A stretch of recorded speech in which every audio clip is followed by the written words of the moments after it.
Kuliah Pendidikan Agama Islam dan seluruh teman-teman yang kami banggakan.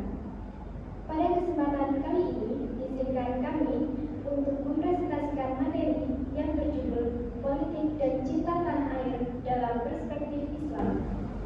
Sebelum memulai presentasi pada hari ini, izinkan kami memperkenalkan diri. Saya, Alifia Masyakin Sabrina Asnan. Saya, Bayu Pratama Putra. Saya, Adia Kusuma. Saya, Cindy Putra. Dan saya, Liviana Widya Priyanti. Mari kita memulai presentasi pada hari ini.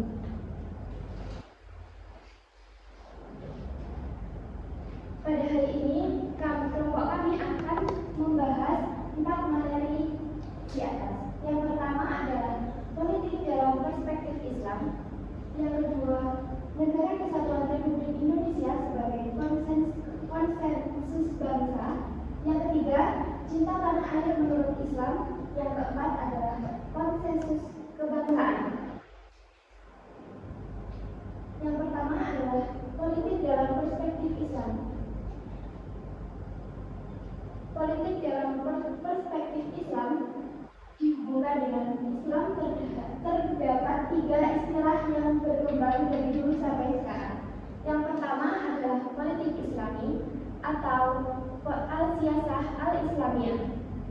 Poin pertama ini baik dan ideal karena cara dan tujuannya adalah Islami. Yang kedua adalah politiknya orang Islam atau siyasatul muslimin. Poin kedua ini bisa sakral, bisa tidak sakral, dan bisa jadi kotor. Yang ketiga adalah Islam yang dipolitisasi atau al-Islam al-Sayyas. Poin ketiga ini maksudnya ialah Islam hanyalah dijadikan casing atau bungkus dari politik.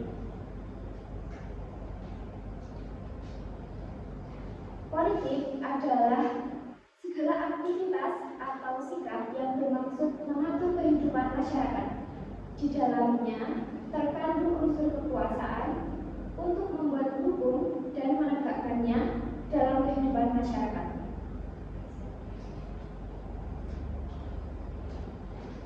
Tujuan berpolitik ada 2. Yang pertama adalah non-material dan material.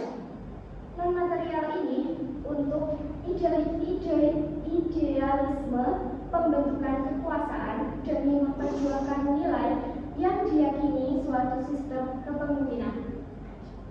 Yang kedua adalah tujuan berpolitik material.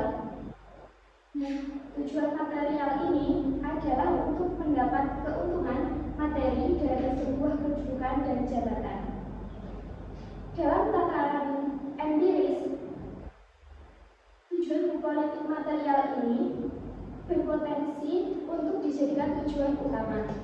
Karena itu, dalam berbagai hadis, Nabi mengingatkan akan adanya penyelewengan amanat kekuasaan. Rasul bersabda, "Ma'waliyani ra'iyatan minal muslimin fayamutu fahuwa ghasyun lahu illa haramallahu alaihil jannah." Tidaklah seorang pemimpin yang diserahi urusan umat Islam, kemudian dia meninggal, lalu dia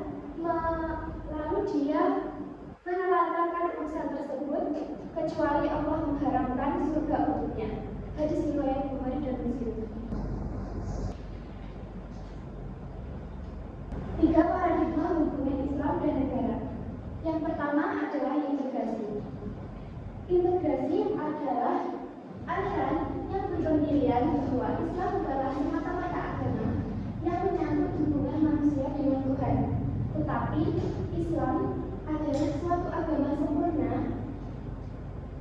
dan lengkap dengan segala aspek kehidupan manusia, termasuk kehidupan politik. Yang kedua adalah simbiosis mutualisme. Aliran ini adalah aliran yang menolak pendapat bahwa Islam adalah suatu agama yang serba lengkap dan Islam terdapat sistem ketatanegaraan. Jadi aliran ini berpendirian bahwa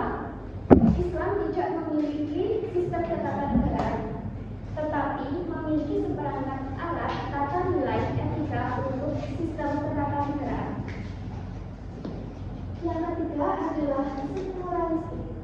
Aliran ini berpendirian bahwa Islam adalah agama yang tidak ada hubungannya dengan urusan kenegaraan. Jadi aliran ini menganggap bahwa Nabi Muhammad hanya seorang rasul biasa. Aliran ini sering juga dinamakan aliran sekularis. Pandangan utamanya adalah pemisahan agama dari urusan kenegaraan. Hukum dan mekanisme pembentukan negara.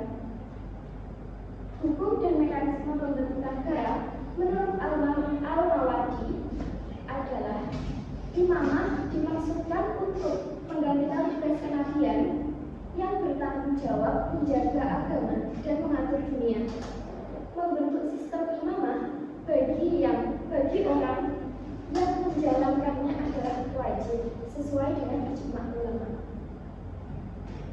Pengangkatan imam hukumnya fardu kifayah seperti jihad dan menuntut ilmu. Materi selanjutnya akan diterangkan oleh selanjutnya adalah negara Kesatuan Republik Indonesia sebagai konsensus besar. Secara konstitusional, bentuk negara Kesatuan Republik Indonesia adalah final. Artinya, bentuk negara Indonesia sebagai negara kesatuan tidak dapat diubah atau diganti dengan bentuk negara yang lain. Menurut perspektif hukum Islam, negara Kesatuan Republik Indonesia berstatus hukum daerah Islam, yaitu negeri yang dihuni oleh umat Islam, bukan daerah Islamiyah atau negara Islam. Hal tersebut dikarenakan kebijakan konstitusional Undang-Undang Dasar 1945 yang memberikan kebebasan kepada setiap warga negaranya untuk memeluk dan juga menjalankan ajaran agamanya masing-masing. Selanjutnya adalah cinta tanah air menurut Islam. Cinta tanah air merupakan tabiat, fitrah atau sifat alami setiap manusia.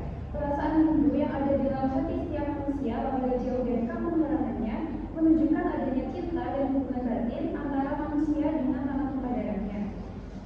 Islam mengajarkan umatnya untuk mencintai tanah air, begitu juga dengan bangsa Indonesia yang mengajarkan setiap warga negaranya untuk mencintai tanah air dibuktikan dengan adanya sila ketiga Pancasila yang berbunyi Kesatuan Indonesia. Selanjutnya adalah tujuan memiliki rasa cinta tanah air. Dengan dimilikinya rasa cinta tanah air oleh setiap warga negara Indonesia, diharapkan dapat memunculkan rasa persatuan Indonesia dan juga menimbulkan rasa nasionalisme, seperti kesadaran dan semangat cinta tanah air, rasa bangga sebagai bangsa, memelihara kerukunan bangsa, juga menjunjung tinggi persatuan dan kesatuan.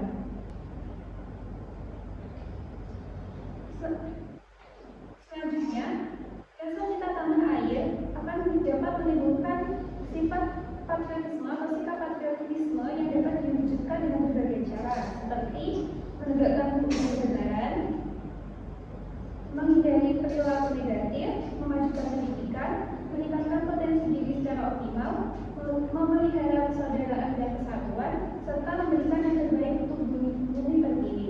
Selanjutnya akan dijelaskan oleh saya. Selanjutnya adalah kecintaan Rasulullah kepada tanah air atau kota Mekah. Diwujudkan dalam bentuk istilah atau perbaikan dalam seluruh tatanan kehidupan yang diawali dengan perbaikan akidah.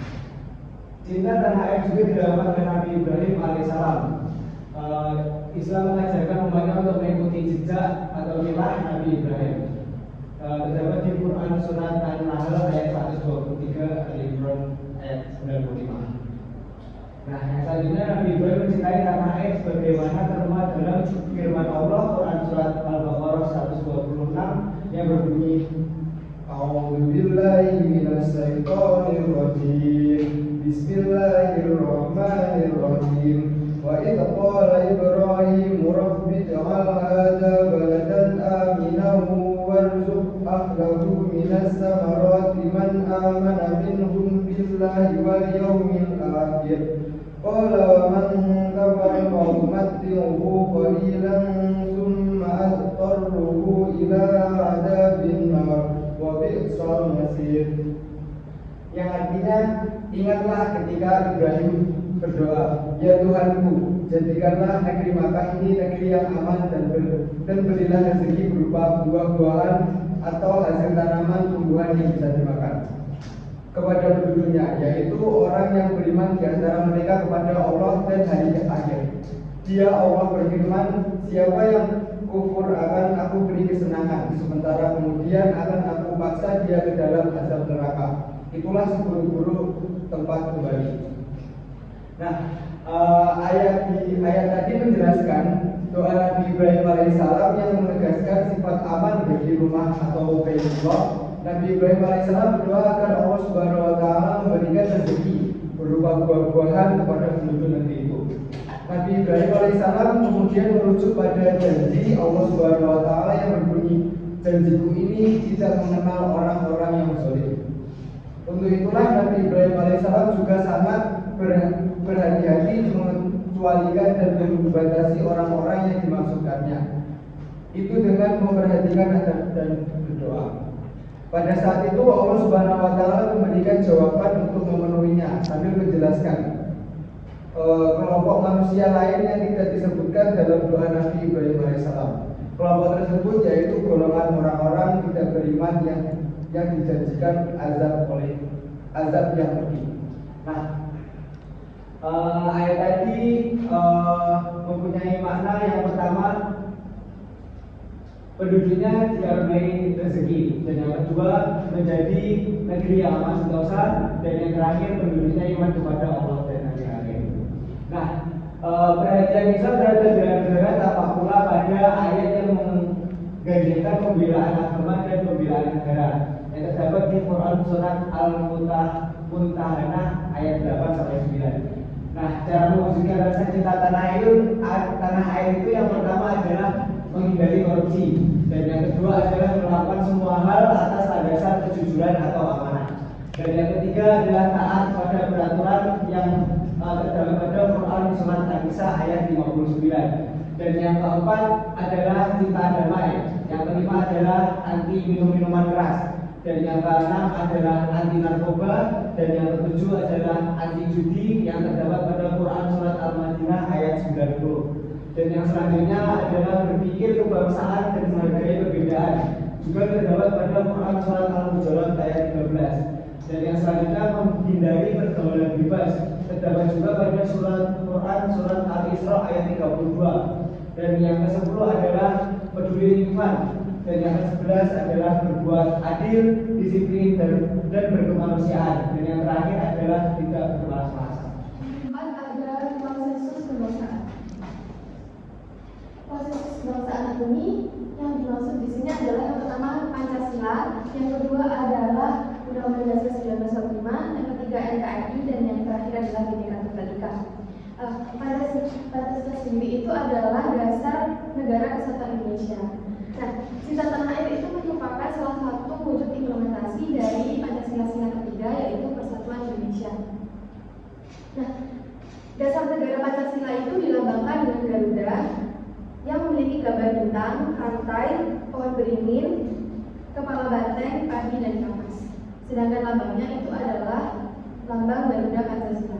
Nah, Pancasila sendiri ini adalah sumber dari segala sumber hukum di Indonesia, yang mana segala peraturan yang berada di Indonesia yang berlaku di Indonesia itu berlandaskan Pancasila. Yang kedua adalah Undang-Undang Dasar 1945.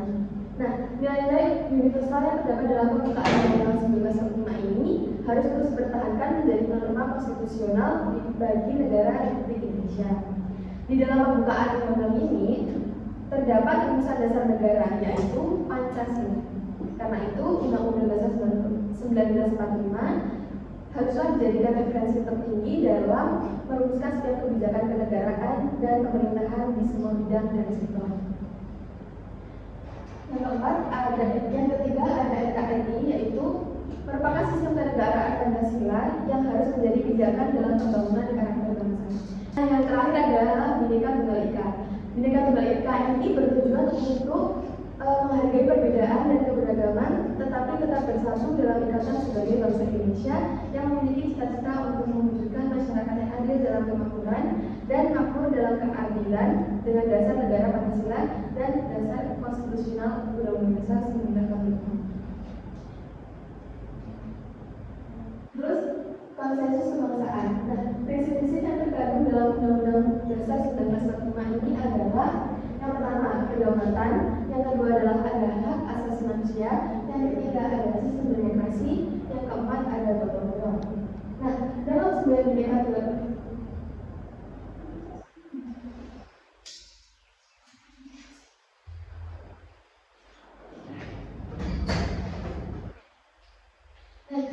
seperti yang saya sebutkan tadi, bahwasanya 9 Bhinneka Tunggal Ika ini bertujuan untuk menghargai perbedaan yang ada di Indonesia.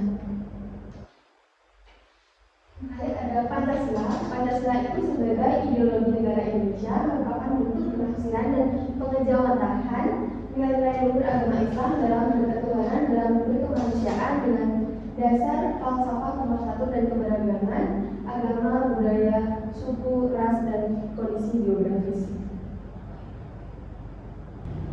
Kemudian akan dilanjutkan oleh rekan saya. Selanjutnya, prinsip-prinsip politik di Islam. Yang pertama, ada prinsip amanah, yang kedua prinsip keadilan, yang ketiga prinsip ketaatan, yang keempat prinsip musyawarah. Prinsip amanah itu sendiri menghendaki agar pemerintahan melaksanakan tugasnya dengan sebaik-baiknya, meliputi tanggung jawab manusia terhadap Allah, terhadap sesamanya, dan terhadap diri sendiri. Selanjutnya, prinsip amanah. Setiap pemimpin akan diminta pertanggungjawabannya di Selanjutnya, prinsip amanah. Setiap pemimpin akan dimintai pertanggungjawaban. Kemudian Rasulullah SAW bersabda bahwasanya setiap kalian adalah pemimpin dan setiap pemimpin akan diminta pertanggungjawaban atas kepemimpinannya. Kemudian prinsip keadilan berkaitan dengan keadilan sosial bagi seluruh manusia yang terdapat pada Pancasila sila kelima. Kita harus adil ke semua manusia, tidak memandang bulu, ras, agama, dan lain sebagainya. Kemudian prinsip ketaatan.